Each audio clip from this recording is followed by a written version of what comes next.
After coming out of a difficult matchup against BDS and taking the win, this Rogue team are going to be flying high today on Cafe, and Pawns are going to have their work cut out. We'll get right into those operator bans. Maverick is going to be number one. Interesting, because we don't see too much hatch play for starters on Cafe. So, you know, Maverick, whilst he has his uses, you're looking pretty much towards the bottom floor site. You're looking towards kitchen relay. Beyond that, he doesn't get used too much. So, interesting one. Nah, top floor, normally you're going with a Habana or an Ace and try and get the walls open from afar. You play at range through the windows rather than trying to get right up against them. Otherwise, you're just getting swung from backs. You're getting swung from Pixel. It's just not a good time to be a Maverick. So, it feels quite targeted by Rogue. The next ban coming out going to be a Thatcher. No big surprise. I imagine we'll probably see a Valkyrie or a Mira step in next as well. This map, really difficult to push in through that top floor. There's a lot of work that you have to do. Mira just really makes that even more difficult than it already is, so should get a ban away. It's going to be the Valkyrie coming out of Poons. And now the big question is, do Rogue go for a target ban as their last one, or do they go for something more conventional, like I said, something like that Mira? Wouldn't surprise me to. I was going to say, it wouldn't surprise me to see something a little funky out of Rogue after the Maverick ban, but no, they're going to go straight down the middle. Nice and default Mira it will be. And I'm looking forward to seeing this Rogue side today. Cryan had a great game against BDS. He really went head-to-head on frags with Shaiko, and that is certainly no easy thing to do. So hopefully for Rogue, just casually match Shaiko. No yeah, no big deal. No problem, no big thing. No big thing. But hopefully Cryan's going to bring that sort of ferocity into the server again. Consistency is something that we've spoken about with him, especially in terms of frags and, you know, getting in there and getting his kills. So hopefully we'll see a bit more of that. And Kanto as well had some great moments. Nice 4K with a clutch in there as well on the diffuser. It was a great day for Rogue, and there could be some more of it. We're going to see them start on defense. It's going to be Reading to kick us off. Finally, Des, this could be the moment. This could be the stage where teams start leaving top floor until the third choice site. Quite possibly, Tim. But I do want to touch on Tim. Shh. I'm trying to speak. There's a reason why we've got a player called Fan135 in the game, and that's because for Exodus, he can't turn his streamer mode His off. streamer mode's got a little bit stuck. So he is Fan135 for this game, but that is Exodus, just to let you know that there isn't a random that has stepped into the server and is now playing Iana for this Poons side. But let's get into things anyways. You say it is that Reading and Fireplace site, and as expected, you are going to see an upstairs hold coming through, with a Kai being brought along as well, because when he's not banned away and you haven't got a Maverick and you haven't got a Thatcher, it can be pretty problematic to deal with electrification, Tim. Certainly will be. As you say, you're going to have to, you know, maybe bring the Twitch. We've got Twitch on side with Andreezy, so that's an option. Or maybe the nades of Sledge or something like that. Oh, there's a Sledge there as well, Tim. Oh, well, that's pretty handy, really, isn't it? Oh, like it's almost as if Pawns have thought about it. Almost. They're going to start with the top floor clearance, straight up onto the rooftop. Going to be opening the hatches. Will allow a mission that first miss. He's going to step away, maybe just being a little bit cautious of the potential of any explosives getting launched up through those hatches, which we do see sort of fairly commonly. And I like this. Andreezy getting in there quickly, only 40 seconds. Drones are going in ahead of him, and he's moving through. Needs to be careful, though, because there is somebody in the Maestro spot on Cocktail, so could be a challenge here. Andreezy, indeed, just dipping away from that single door from Sigurd. Now being careful, because I think the drone has just picked up on that player. They'll know there are pretty default spots being held here. They know there's a shield. They know there's one sat inside a Cocktail. So there's two players they've got to deal away with that are currently set up here on this top floor. So pushing their way forward is one thing. In fact, there's two players sat here on white. One nade, got two kills. Could be beautiful, but there are ADSs on the way through. They burn the shield. Both players stepping away. Neither falling down, but then I know there is someone trying to step forward. So sure enough, Exodus is going to walk right into that one. Kanto stepping off Lumber and finding the opening kill of this game. Big start for Kanto there. We talked in the pre-desk about how he is a confidence player, and getting those early entries is going to be great for him. Emission taking a ton of damage as he tries to dump the nade in. It's not really going to have too much of an effect. Cryan taking a little tickle of damage, but nothing that's going to force him away from that top floor hold. Of course, Pawns trying to get hold of top floor to use that verticality down into sight to support them in getting the diffuser down, but it's looking less and less likely, Des, that they're going to be able to do it, and they may have to dip away from this top floor and just look at a push directly in horizontally. But of course, that will leave the defenders defenders with those vertical angles. Leon, he's going to use the Nitro to find Scyther, and all of a sudden it's a 5 versus 3, and Pawns are really on the back foot here. They've not made any progress as Kanto finds himself a second, and Crying gets in on the action. This could be a flawless round to kick us off here, Des, if WTG can't find a man, and it's going to be trouble for Pawns. Where has he just got away to? He almost snaked away from it. I think the man actually dropped as well, just about avoiding WTG as he came pushing around, but Crying has dropped onto site. Must know the man is looking to try and step round and go for the challenge, but does he know he's gone for the cross that he's on the right? Into the room he comes, they hear him, and those Malung is. And that is exactly what their argument is going to be when they get one round in this entire game. Except that's not going to cut it, Des, because we don't issue. That's not how it works. We don't issue any points on a quality versus quantity basis. You're doing rounders, just not in Siege. These points are issued purely on quantity, and that quantity is going to be trying to get to 7 rounds. It's the best of 12, so the first one to 7 will take a full 3 points. Tim, it's me strat. It's me strat that I love. Give us the breakdown, Des. Give us the talk through. Rooney and the Castle coming together, because we've seen so many teams struggle with this. You have the, as we've already been pointed out by the wonderful observer Easy in this game, that we have got a castle barricade and a laser gate in front of it, and some teams will double that up and also put it on the south window inside a piano. You basically then got 4 layers of utility to get through, and some teams, they really struggle with that concept. It's unbelievable how much time we've seen some teams in places like APAC North just burn trying to get through that part of the map.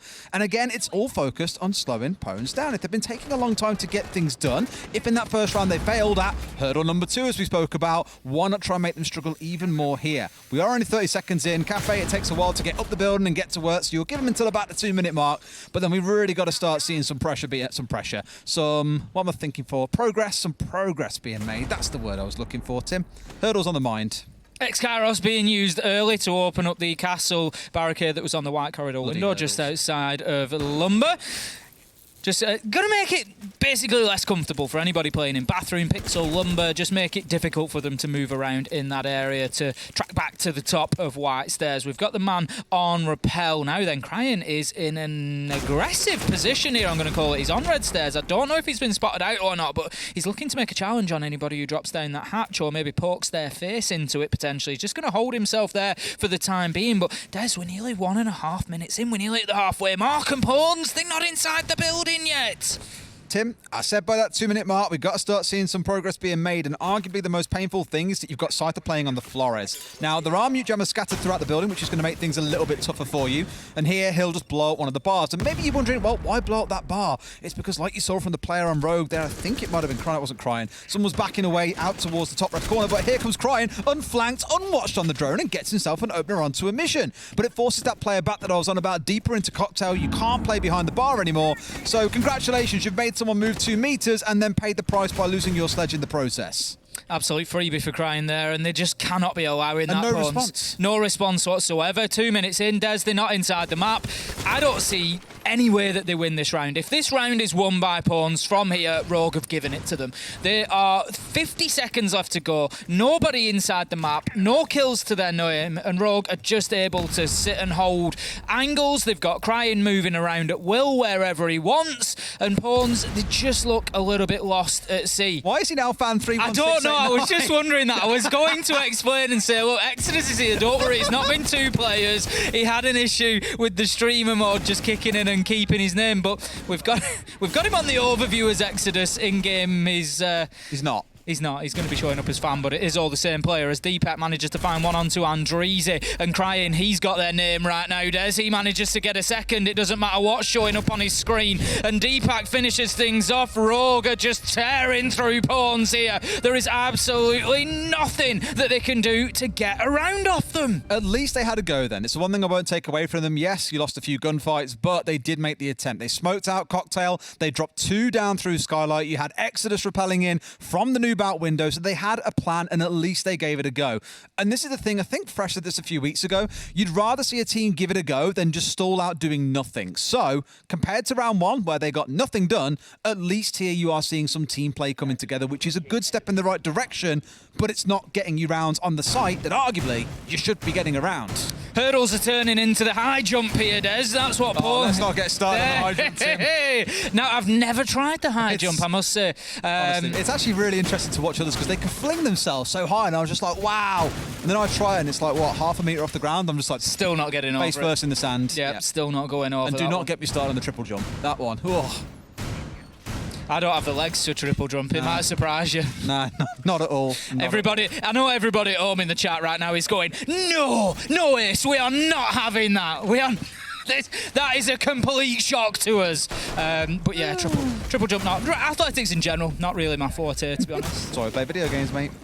No, I'm not too. I'm reasonably sporty. I'll play a bit of football. I'll play, a bit of the sort of regulars. But athletics never really took it for me. But I tell you what, not taking it is Pawns right now. 0-2 on the scoreboard. Rogue are just having their way at the minute. They're looking at a complete defensive rotation here if they can take the third round successfully. And unless Pawns switch something up drastically, it looks like they probably will because they've not even been within touching distance of Rogue so far. You got support player Leon out in the map. Kanto playing a much more defensive position here, playing on the Kaij. You've got Deepak on the smoke, of all things, and Leon's getting to go and run out in the map. So where you've had a big change in the team this season, for those who didn't watch the first two Playdays, is Leon has stepped back into the hard support IGL role for them. You had Kanto and Cryan being out on entry, Deepak's been involved as sort of a flex entry in a way, and Rips has been also more supportive in the back line. So a couple of changes coming in, and at least in this round, it's not working out too well for them. WTG going to start things off with the scoring, bringing down Cryan, and at least it's an entry, but the big question everyone is going to ask is what can you do from here? 2 minutes on the clock at 5 versus 4. Things are going their way, at least for now. Much better from Pawns. That needs to be the catalyst for them now. That needs to be the spark that gets them going and fires them up. They still need to clear out VIP. Exodus is just going to hold his angle for the time being, but that's going to be a particularly important position to make sure that they are in charge of, given that they look like they're stacking up towards a potential Freezer side push in the late round. That said, the sledge is still working above the bakery and sort of front kitchen area, so it's all in the mix at the minute. There's a potential to push either side. They're going to be opening the hatch up into Freezer, which would signal to me that I would expect it going towards Freezer. They're going to clear off that Kaid Electroclaw, and that will allow the actual work to be done on the hatch itself. Coming down towards that final minute, and Pawns, they need to make sure that they don't stall out with this advantage in hand. The thing is here, they've got that vertical control. They've done it in good time. 130 is my metric when you want to start swinging this sledgehammer. You can use the first 90 seconds to get the map clear, make sure your flanks are locked down, and then press forwards from there. And that feels like what they've gone to so far is they've got everything up to this point spot on. They're doing it by the book, but now you've got to turn it into a round win. 45 seconds remaining. The first smoke being tossed out there inside of Freezer by Deepak, who's inside of VIP, just trying to stall out this drop. But those smokes don't last forever. If he can keep on chaining those, it'll be in a wonderful position. And down comes the Yana decoy as well here. Deepak very much aware of it, and they now know that's exactly where he's sat. They need to unseat him from here if they're going to make the push, but here comes the drop. Now is the time for Pawns. They need to get aggressive. WTG goes straight into the plant site. Amision manages to get a kill onto Leon, and that might be it. Deepak's looking to push from the rear, and they've got full control here. Diffuser has gone down, and surely this is a Pawns round much better than we've seen in round 1 and 2 from them. Amision shuts down Rips, and it's all up to the smoke. 1v5 now, and you can't sit and hold an angle forever. Deepak gets himself a nice kill into Freezer, but that will be all as Exodus finishes things off for Pawns. They get themselves on the scoreboard. And let's hope for their sakes that this is the start of a more competitive game on Cafe now. Like I said, up to about the 60-second mark left, they did everything by the book. They had all the vertical control they needed, things locked down, players ready to come pushing down Freezer side. They played it basically spot on. And I was asking that question if we got towards the execute point. I was like, okay, Rips, you brought the yokais. Where are they? And instead he was pushing up red, trying to challenge a vertical angle that he was never going to win and simply lost out on for free. It could have been that he'd lost the yokais earlier in the round. We didn't see them the whole way through the round. But really, that's the kind of time you're looking at and saying, right, an assist now from the yokais would be excellent. Moving back round then, Rogue, they're not going to double down on Kitchen. They're going to go back to their primary choice site, which was Reading, as it is now available. I'm really interested to see in this round how Pawns do now. They've got themselves around on the board, and they're going back to try and right those wrongs from round 1, where they just didn't get established on the top floor, let alone the middle floor. They could not move any of those Rogue defenders. So I want to see better use of that utility, Des. It was something that you picked up on. It was just all a little bit messy, all a little bit uncoordinated. We had frags being being lost to ADSs. We had flashbangs going into areas where there were no players. There was no use of the X-Kairos pellets. We need to see more efficiency out of the utility from pawns in this round. Yeah, clearing out this top area is the key one because they couldn't get away with that last time round. I think I'd like to see Cider potentially get himself onto the Skylight rather than WTG and have him open up some walls for them. At the very least, even if you don't get the wall opened up, at least you're signaling, if Rogue shoots it out, roughly where they are and where it is you need to be droning, or at least turning your guns towards. So Kanto here looking to be a bit cheeky up onto this minibar window. He's got the right idea, as there is someone upside down on the rappel there, and if he can catch someone out at the start of this round, it'd be a screamer. I mean, look how well it worked for Pones in the last round when they got the entry kill. How things transpired from there was a pretty comfortable round win. Difficult challenge for Kanto here onto the whiskey bar window. He hears the rappel coming in, but Exodus is able to win that one out as he gets the kill onto Kanto from Pixel, and that's going to give Pawns the entry kill again here. And let's see some momentum now. Get across this top floor, get in control of it, and start opening up those vertical angles, something they didn't achieve in round one, but they've just got the perfect start for now. It's one thing I do want to see out of Kanto more as the season goes by, is more reserved roaming. On Skyscraper, it was a massive issue. He would over-roam, overhold office when they were on a karaoke T defense and just get pinched out by the members of BDS. And I think there is kind of overstayed Pixel as well. I get it. You want to swing window and get a cheap kill, but if they know you're there, they're going to 2v1 you every single day of the week, or at the very least, they're going to get behind you on white window. They'll toss nades up there, but overstaying is costing him now, and it has done for the last two games. So I want to see a slightly more drawn back Kanto as time goes by. For the side opponents, though, we've lost half the round, Tim, and they're only just again getting control of 90.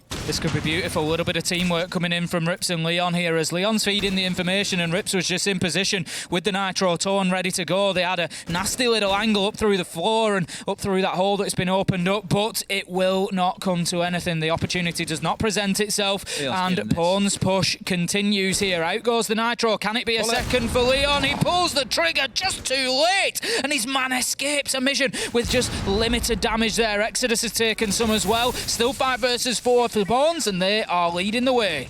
It's one of those again where small bits of communication coming out, I think, as well. They weren't 100% sure on exactly where the man had stepped to. Came close, but half a second earlier, that's a kill coming back for Rogue, and you're in a 4 versus 4. They can still make good use of this pulse, though, to know where they're coming from. They identify one's coming down red, and look who's waiting underneath. It's going to be Crying, just waiting to come pushing up, and sure enough, here he comes. But we're in that last 20 seconds or so, Tim, and this is where mistakes are rife. Diffuser's going down. WTG's got himself established inside a site. It's either on the cover, they've got the vertical, they should be able to stick this, and they do. Crying, he's going to look to move himself all the way around underneath. Leon goes to the challenge onto Reed indoor, shut down by Cider, and it's all going towards Pawns once again. 5v1, and it's all up to Deepak once again, but this time he can't even find one, as we see ourselves with a flawless round, and what a turnaround for Pawns. Des, this looks like a different team from round 1 and 2. Tim, quality, not quantity. The wind has been taken out of their sails, so they're going to have a little chat and just see if they can get things back on the straight and narrow. It's going to be up to the top floor this time. Bar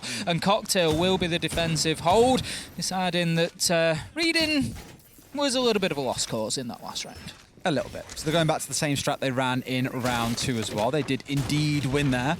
Crying's big flank up the red stairs was what really nailed it for the side of Pawns. I mean, they also did have the Flores on side, so they didn't have a Nomad. They couldn't lock off the red flank, and that's when I think Crying was like, right, we know there's a Flores on side, time to go nuts. Let's go and flank them up red stairs, find a couple of kills for ourselves. They did only find the sledge, but a kill is a kill, no matter which way you want to slice it. So, this time they have not bought the Flores, they've stuck with the Nomad. They want to stop that happening again. So keep an eye on Crying and see where he tries to move in this round. I like the adaptation from Pawns. That's it. You know, if you're going to get bitten once, that's fine. It happens, but you can't allow it to happen again. So you see how impactful Crying can be in this round, or whether Rogue can have that sort of freedom of movement, because last time, like you say, they just didn't get moved out of their initial spots. They were pretty much playing their beginning to end. WTG moving in quickly with the X-Kairos launcher, just going to take down those castle barricades so that the windows are available for rappel, and that will help the initial push in towards Piano. That kind of phantom pressure I speak about sometimes. A window's open, a doorway's open. Is there a player there? Oh, you just don't know. Not until someone's peeking through it and killing you at the very least. So, with that castle barricade being gone, they don't need someone to play it. They just need someone there to be able to burn their way through. Kind of surprised WTG isn't getting himself on the window where a mission is currently sat and is looking to roast his way through the laser gates, through the castle barricades, namely the ones that are sat on the double doorway coming out of Cigar into Piano. That's the one that you really want to cut. And they spot one of those yokais, the ones from Rip's just getting a little bit too cheeky on its peek out. It's not a man going for a spawn peek, but it is someone sat there on the yokais trying to feed information back, and they lose one of those two critical yokai drones. It's a big pickup there, managing to get that yokai drone. Crane's going for a big run out here, surely. He's looking for it, he's keen, he's going to get his man as he peeks around the corner, takes a mission and manages to escape with his life, takes half damage. But I tell you what, he'll accept that all day long. That's the sledge gone. And potentially, I don't know if he took nades with him or whether they'd already been used, but with Piano, I think the castle barricade has been taken out. So that is the big job that those nades could have been used for. It is already done. So not the end of the world in terms of utility, but not great for pawns in terms of this round. Just the one being lost. It's not the end of the world, but imagine you commit so much time to watching bottom white for a run out and they come out of bakery instead. You'll be kicking yourself. Just one of those they didn't have covered down. I think even Crime was expecting there to be a claymore as well, given his little glance at the ground before he ran off round to the left. But, Tim, we're at 60 seconds left and they're only just getting started on this double top red wall. This should have been open a long, long time ago.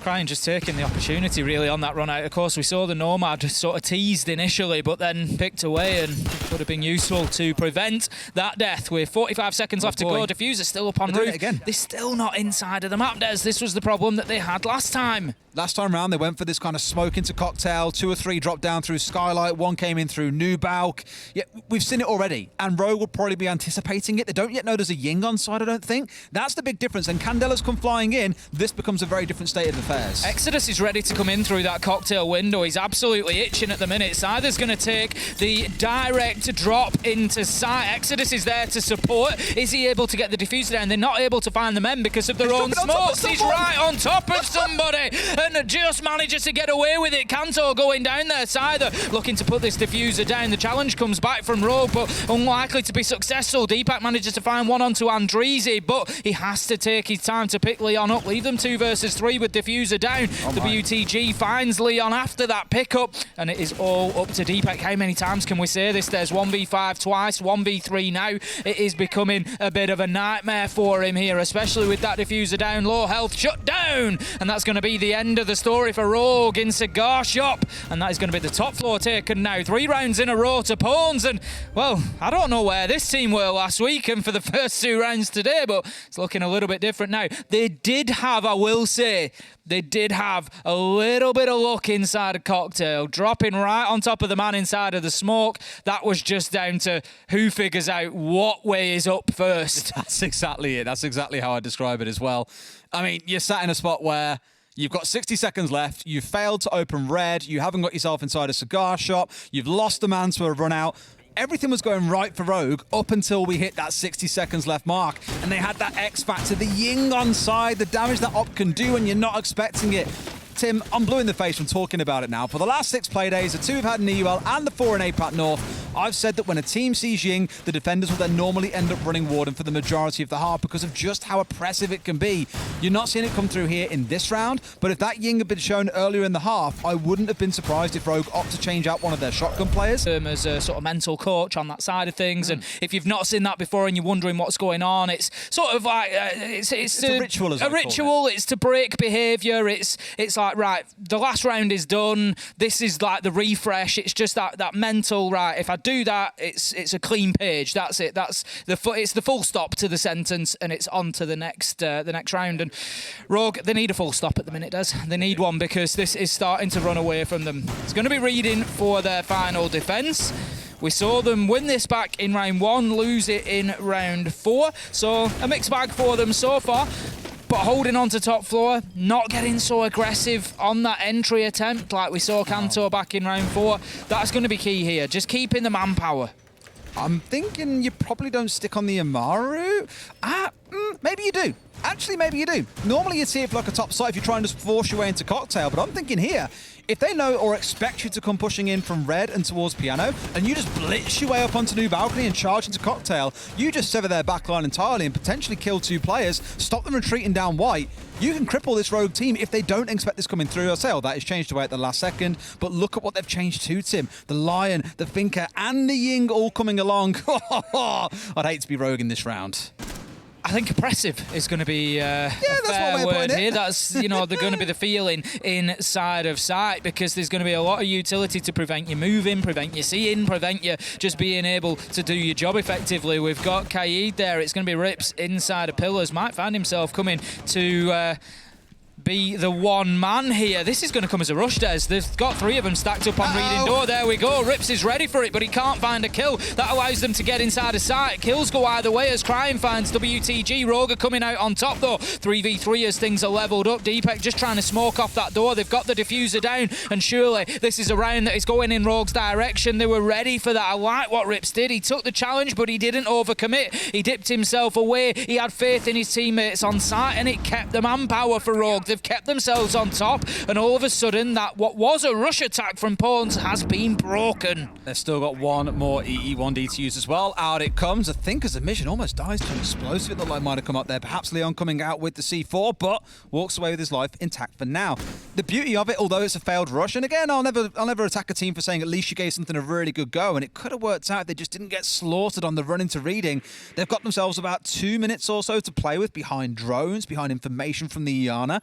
They've got lots to do, but they are only against 3 players on the Rogue side. It's not like they've been wiped out 5 versus 2. They did take 2 down with them at the same time. That's it. It's absolutely doable, but Rogue, they don't have much work to do here. They've got Kanto above. They've got Diffuser down on the ground. He just needs to sit and watch this angle effectively. There's no way that Pawns can push that top floor, but they say they don't need to, Des. Exodus is just going to swing him, and he's going to find the man on the vertical angle. Nice headshot, and that takes Kanto down, and it removes the vertical advantage that Rogue had. I think there's one coming in from Train as well, so they're getting kind of pincered on both sides here. Yep, a mission just off to the side. They have an idea as to where they are, and they've got about 50 seconds to play with, Tim. It's so much time. They're getting called out on yellow pings as well, so they know there's a man sat halfway at white here. Do they know about him sat up on the back of the stairs, though? Because if they don't, they don't. They didn't realise he'd step back up a bit higher, and Leon finds a mission. There's only one remaining here, and Exodus has got to pull off a miracle. Big play from Leon there, just repositioning himself and getting the angle that he needed onto the fireplace. Now then, Exodus, he was the man who hit the beauty onto Kanto. Can he find himself some more big shots here? He's got Leon on the long angle with the UMP, so the challenge is definitely doable, but he's just wasting time here. It's being beautifully done by Rogue. He tries to peek the close angle. He knows that Deepak is there, but there's nothing he can do as Rogue are able to close it out. 3-3 on the half, and here comes the Rogue attack. Unfortunate. That rush attempt could have come out really well if Rogue were not prepared for it. If you're scared about getting Lion scanned out, it could have gone beautifully for them. But Crime was in the right place at the right time and gets the entry onto WTG. It's the Habana. It's not the end of the world, but he gets traded back. So it did start out pretty well for Pawns. But once you lose 2 more members, you're down to a 2 versus 3. It becomes that really slow grind in the remaining couple of minutes to try and battle your way back. But truthfully, for Pawns, if you come out of that half with 3 rounds on the board, given how round 1 and 2 went, you'll be delighted.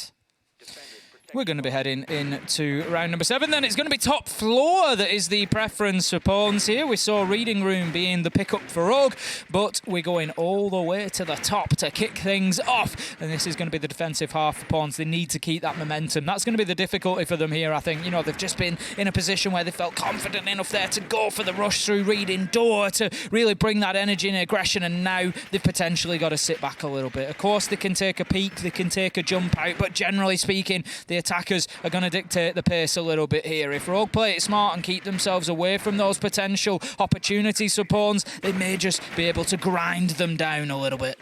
And Rogue know what pace looks like. Look back at them in Stage 3. They kind of pioneered this whole no hard breacher, rush site sort of vibe on Villa of all maps they used to run that strat. That was the first time that we saw it, and many were just like, wow, this is a very different Rogue team to what we were used to seeing in the past that looked a little bit uncoordinated. And there's still an essence of that inside this Rogue team. We've seen them attack with pace against G2 and against who they play today, BDS on Skyscraper. That's the one. Thank you very much, Tim. We've seen them attack with pace. We know that they can do it, and that's also worth stressing. They've played against arguably the top 2 teams in the league and put on a really good show against both. this is the kind of game where many expect them to do better and to come out stronger. They've really got to show what they've kind of built up there, not just in those 2 games, but coming into it as well. Because otherwise, Pones, they could walk away with a win here that no one would be expecting. Rogue are playing into the map aggressively here. They've got Kanto working up white stairs. They've got Deepak at the bottom trying to clear towards brown stairs. Crying as well. Looks like he's positioned over towards red, but he could still be outside of the building. But there's at least 2 on the inside at the minute. Are they aware of a mission, though? I'm not sure if they are. Kanto's been fought back, and Deepak is now outside as well on the repel. So it looks like there's been sort of an attempt at clearance of any roamers who are playing underneath, but Rogue have decided better of it, and they've dipped themselves away and they've gone back onto the repels for the time being. Kanto just doesn't seem confident in pushing up here. Deepak instead has actually gone in from that repel, and he opens up his own death dares. He gives them the angle, and a mission is there ready and waiting, and he finds himself the opener. One of those that you're kind of hoping no one's going to be still in the doorway as you do the opener, but he was there ready and waiting. A second one comes through, making a third. A Mission, the titan of defense here, finds 3 for himself on site. And the other's like, oh, just do it all by yourself, mate. Just take them all on. You may as well at this point. You're fragging out. Leon and Rip's got a whole lot left to do. And something tells me, Tim, just a little something, that this sounds pretty impossible. It's going to be difficult from here, 2 versus 5. Leon just trying to push sort of directly towards that top floor, directly towards site here. And there's barely any kills been required up on the top floor for Pawns. A Mission finishes off a flawless round. They just absolutely mopped up Rogue on that roam. They tried to go in and clear them. They tried to find those men and shut them down. They tried to pincer them. They had Deepak coming in from dining. They had Kanto on white stairs, but it just wasn't to be. Flawless round for Pawns, 4-3. And a 3K for a Mission on site is the scariest part. He just cakewalked to 3K, make it a 4 at the end as well because he got the closing kill. Didn't even look bothered, didn't break a sweat in that defense. And Rogue, that's not the way you wanted that half to start. Now they go downstairs into the basement. So a little bit of avoidance being played when it comes to bar and cocktail so far. So on this site, no Echo being brought out. We are seeing the Chanka being brought along. So lots of rotatos to open up. The thing is about the Chanka, we've seen him pulled off around by a few teams every now and then. They'll try him out and see if they can make good use of him. It doesn't really feel like those Shumikers are all that effective, to be honest, Tim. He's just never really found his place, has he? You know, the theory is there. Like, I get it. You can use him as an alternative to Smoke. He's area denial. He can stop a push. But how many times have we seen that done? And I mean really successfully. Because for Smoke, it's in the thousands. You know, we've seen it consistently over years. Time and time and time and time again, those Toxic Babe canisters able to shut it down. I can probably count on 1 or 2 hands. If that, the time that Tachanka has really been like influential in stopping that plant going down or the rush coming in. It just doesn't seem to quite fit. I forget what team it was. I forget which team he's on, but Anthony in the NAL was frag Chanka. He would just go nuts playing the Chanka, playing it pretty close on border, inside of Fountain, looking to challenge anyone who came inside of Office. And not for the Shumikers. He whipped out that LMG and went to town. It was unbelievable. But we don't really see too many teams making use of it. I think with a small buff, and I don't want to incite fear across the nation here, but buff I think the Chanka? Buff the range a little bit so it feels more impactful and is better at blocking off bottlenecks. Because right now, you can afford to even run through one tick of it just to get through to safe land on the other side. It's not really an issue. It needs a bit more to it is kind of my worry. Yeah, like I said, we'll see how it goes in this round, but it's just one of those. We just quite often see more value out of the Smoke rather than the Tachanka. For the time being, though, Crying, he's going to be in that top floor. I think we're all confident that they've got control over top. Need to move on to middle floor, about 25 seconds if they want to be on pace for opening up that floor. Kanto is in position on the sledge, I think, not too far away, so he'll be able to start swinging and get the floor ripped up pretty soon. We've got angles being opened up. Crying going to do himself a tickle of damage with that soft breach as well. Won't be the end of the world, but, well, we'll be saying that if it comes down to a 1v1 and he loses by 1 bullet. Won't you just.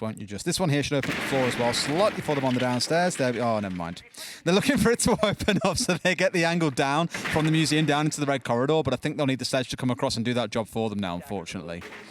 I'm sure he will do. Kanto is busy at work getting the angles that they need, but of course they always need to be cautious of the nitros that could come out. Andrizi not really in the right area at the minute, as Kanto has moved himself further into train, so not too much of a threat there. Great opportunity. Leon finds his man through the bars. He's going to shut a mission down, and that's going to be a big one. Maestro gone. Cams will be not locked in place, but they won't be shocking anything. They won't be used to open up and zap out any gadgets or anything like that from a mission, and it also takes the Alder off the board, which we know is one of those super powerful defensive weapons. So not a bad starter there for Rogue. And there goes one of the Evil Eyes in the back corner as well, giving so much information, but life ended. No more of that being fed, at least off towards the right-hand side. Smoke coming in from Leon. They want to go for the drop here, and here's the Chanka. Again, just doing nothing. Look, Leon gets one tick and runs over, so does Kanto, and they're in sight. It's just not all that valuable. Exodus coming in through the rotate, finds one before getting tagged out behind the bar as well. Rogue into a 4 versus 2. Rips bringing it back, but then in comes Andrizi, a 3 versus 2, and this is where they've got to step things up here. They're going in for a plant. Is there a potential flank coming in here? They're going to see the man. It's all too easy for Deepet. Rogue should be able to close this one out. Kanto's going to stick, and it's Cider in a 1 versus 3.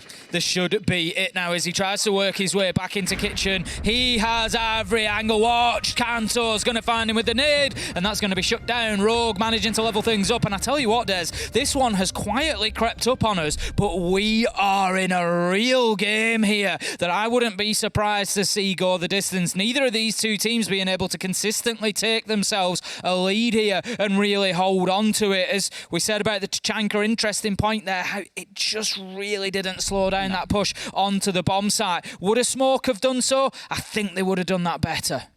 That's exactly it, right? I mean, again, you saw 2 players drop. They walked into the fire. They took 1 tick and then just kept moving.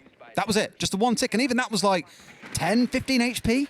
It's barely even worth noting, and that's always my frustration. One thing I do want to touch on while it's here on the replay is Leon playing on the Capitale. You're looking at that and thinking, Leon's not really a Capitale player. He plays support for them. He's been on things like the Ace, things like the Habana, like he is in the current round. But all they needed there was the hard breach gadget to open up the hatch, and outside of that, it was like, okay, what other utility can you bring? We could use some smokes, ideally. Okay, then, I'll play on the Capitale. Got a decent gun. Got the firebolt. Also, of course, got those hard breach gadgets. Just overall, a very good operator that you wouldn't really associate with being a support. But now he's got those 2 hard breach gadgets on maps like this, on maps like playing Bank as well, can actually be really valuable now he's got 2.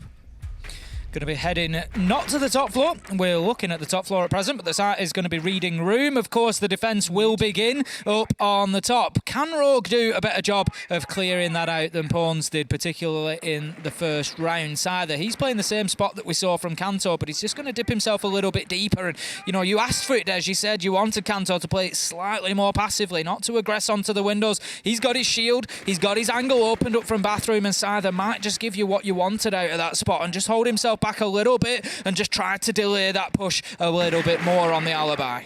Really playing behind the Intel denial here as well, mind you. The Mute and the Mozzie on side, just really trying to give Rogue a headache on their push through the top floor. And sure enough, I think you've just seen one of those Roteros being gobbled up by a Mute jammer. So not going to be able to get to work on it at this point. Another couple more, no doubt, to come running through at some point as well, because they want to try and get rid of this utility that's sat around Cocktail, that's protecting these topside players, and then move forward. But my issue with something like a Flores is it really slows the round down. It takes you about 90 seconds to really get maximal use out of all 4 of those Roteros. That's including a bit of time to get set up on the roof, for example. But the rest of your team is then kind of slowly posturing for the rest of the round. You're going to see that come through here until he's really finished what he's doing, that they can move forward, but there's no mute ban, so he can just carry on doing whatever he wants to do, no problem at all. Out comes the Nitro, but it will be shot out before being detonated. Nice attempt from WTG, but will be unsuccessful. Interestingly, the comparison that I was making, Scyther to Kanto. Kanto was long dead by this point, having aggressed onto those windows. Scyther, he's burnt a minute and a half, and he's dipped himself back away to Timber, where he's now still in the round. Still able to fight, still able to move around. 1 minute 20 left to go. Kanto's moving in now. He's moving aggressively and at speed across there. He pauses a little bit in the bathroom, just waiting for that bit of information. But Scyther, he's in position too, and he's going to hold on just a little bit longer. Drops himself down, and we're now down to the minute mark. This is nice from Pawns. They've just burnt like 2 nades on White as well, not even knowing whether there was a player there or not, but it does open up the space for Crying to get in, which is now done, and can look down and towards site and restrict some of the rotations down through Red 90. But they've got that vertical control, Tim. It's taken them about 2 minutes to get it, but now we've got to start thinking about what an execute looks like on the side of Rogue. They've got the openings coming up, as you can see. They're trying to move these defenders around a little bit, bit. But as you can see through the floor, most opponents are off-site at this point. They're scattered around down towards Fireplace side, which means a reading door drop is really viable right now. But I don't know if Rogue are going to see that. It certainly is, but Rogue, they've put everything in to get in the top floor. They now need to make the verticals pay. Leon, he's going to move in. He can get his diffuser down here. I don't think the challenge is going to come quickly enough from Andrize. There's cover inside of sight as well. Plant successful. It's now about the retake, but the verticals are in the possession of Rogue. They gave everything for them, and they are giving everything back. Deepek manages to find the opener. The challenge comes in. Leon just missing the shots on the secondary. He's going to get shut down, but 4v4 and limited time here as the fight back comes in from Pawns. WTG gets one, but Kanto, he gets two, goes big. 3v2 now, and Rogue with those verticals, they surely win this out. Crying from inside of sight on top of that diffuser. He gets both as he steps out a reading door. And well, Rogue, they've got themselves back in front. It's 5-4 now in what is turning into a real tug-of-war. Back and forth here on towards the attacking side. I just want to sort of finish that thought process, that discussion I was almost having with myself about the comparison between Scyther and WTG. Because I won't listen to you. You're just like, I'll carry on. You never do. But the comparison that I was making between Scyther and Kanto, they both started out in the same position. Kanto played it super aggressive with the swing onto the window and loses his life. Scyther, by contrast, played it as a passive angle, but he just... there's got to be somewhere in the middle. Scyther played it too passively. He dropped himself away. They gave up top floor to Rogue, and it was the top floor that won them the round. It gave them the opportunity to get in, get the plant down, and so, between those two teams, there is a sweet spot in the middle where they need to find maybe a little bit more aggression from Scyther there. Yeah, don't give your life away on Pixel Corner, but don't drop too deep, and don't give them that top floor. It was well played, though, by Rogue, and they give themselves now a well-deserved lead, 5-4. You hear that, Tim? I can hear that. That is the sound of excitement. You've got an Ossa and an Amaru, Flores, I guess you can throw in there as well, all setting up on the same team. Now, Ossa, we're seeing a lot of teams bring where you want to control long angles. He's going. Not right now. Surely not right now. Right now. Surely that'll be in like 30 seconds time or so, but you need the rest of the team to get set up really, and I imagine what you're looking for is the Ossa to have a way to be able to challenge from on that new balcony and be able to look across towards the east and go for a challenge or heaven or whatever you may well call it. Call outs on this map. It seems everyone has got a different set to play behind. So keep an eye on Leon and see where he gets set up, because he'll be the trigger for Rips, I think. The Gara hook is set up, ready, waiting, ready to go. Thorn is in the Maestro spot, on and off those cameras, and needs to be ready to challenge potentially. There are, of course, Razor Blooms inside of this window, but we've said it time and time again, they're not always the best to deny entry. He comes in and gets one. Can he keep himself away? Yes. And as I said, not the best for denying entry, because the diffuse on them is just too long. The kills have rained in, and ultimately it's Rogue that come out with the advantage. They have not dealt with the rush here, Pawns, as well as Rogue did. It's now effectively 2v1 as Rips has been downed. It's all up to Emission trying to work his way back across that top floor. He's going to head down the white corridor more than likely. Crying, leaving Rips. Crying has the opportunity to start putting this diffuser down. I don't believe Leon was able to deploy any shields before losing his life, so it's going to be all up to the two men. Oh, sees the one. They'll rue this. If they don't manage to win this round, they will regret not getting Rips up when they must have felt like they had a positional advantage. Bit of a crossfire. Loses to one. Can he get the next? No, he can't. Crime wins out the 1v1. Rogue get the round. That's 3 on the bounce for them, and they move up to match points. It comes back to a degree to what I've been saying for weeks and weeks about the Razor Blooms. You cannot use them to deny entry. The fuse on them is too long.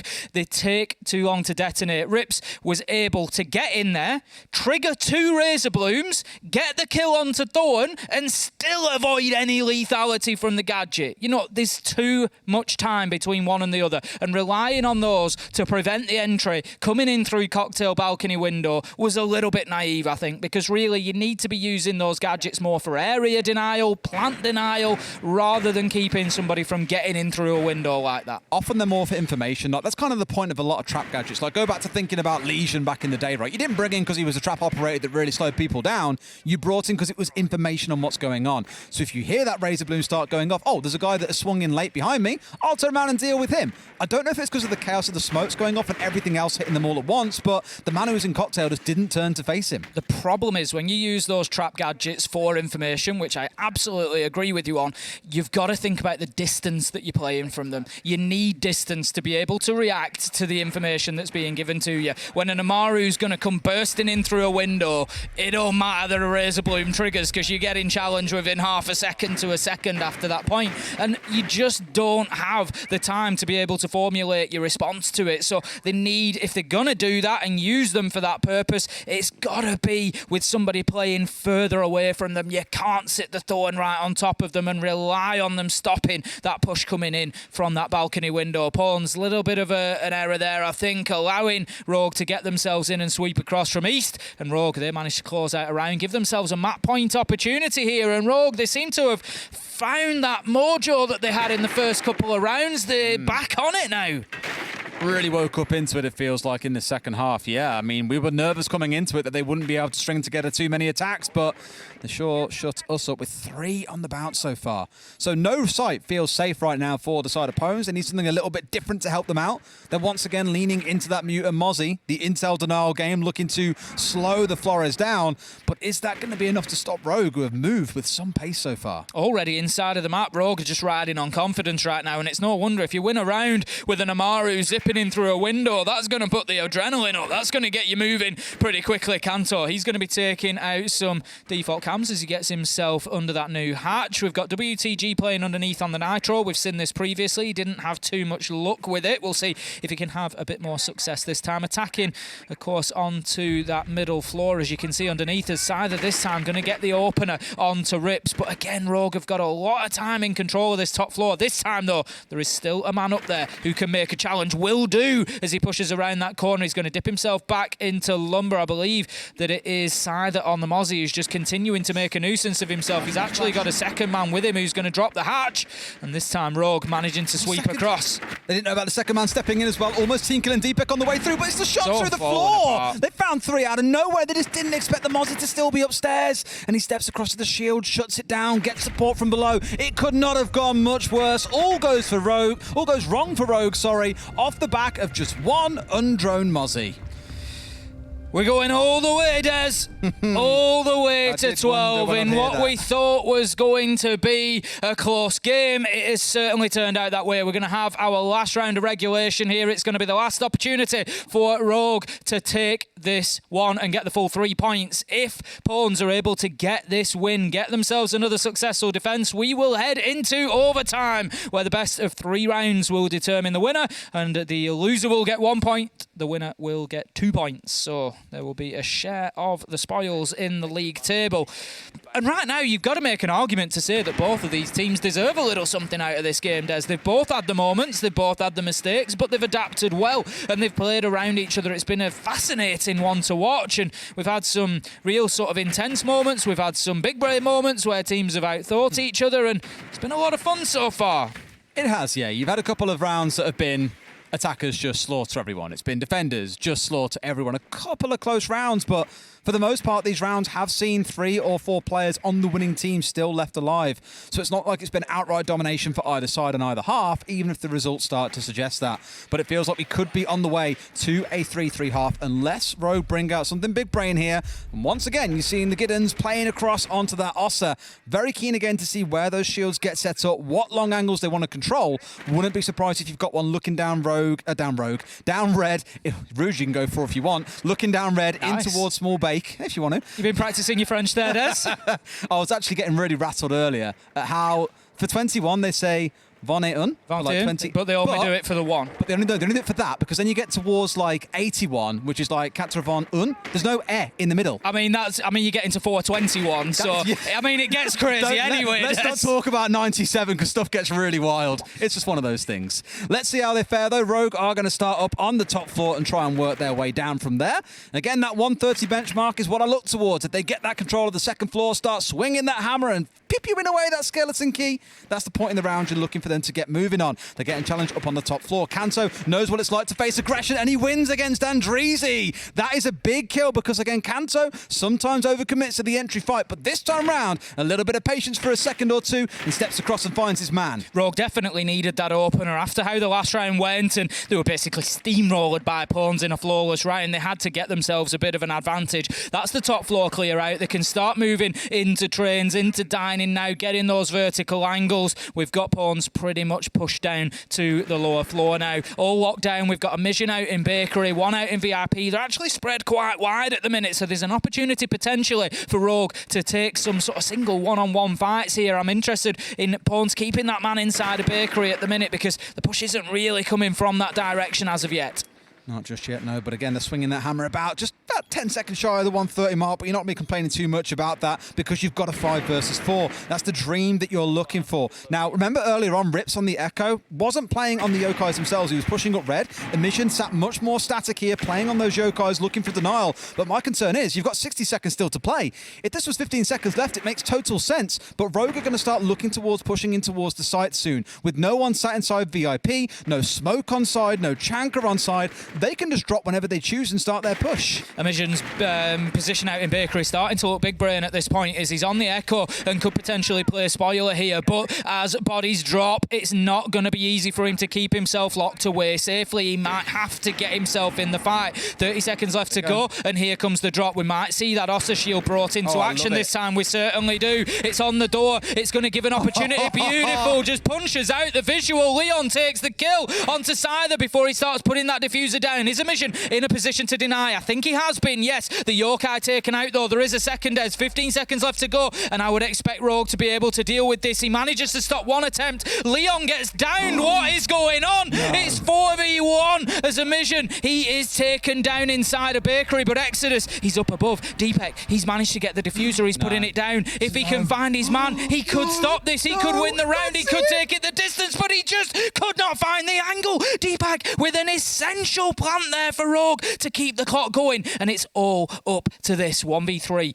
Exodus, he's got to come up big now. We know that he has those moments. He has that capability, that capacity. But can he find these 3 individual kills? No, he doesn't even find the first as Cryan hits his shots. And that's going to be Rogue taking what has been a close and hard-fought game against Pawns here. A much better performance from Pawns, but still not quite enough.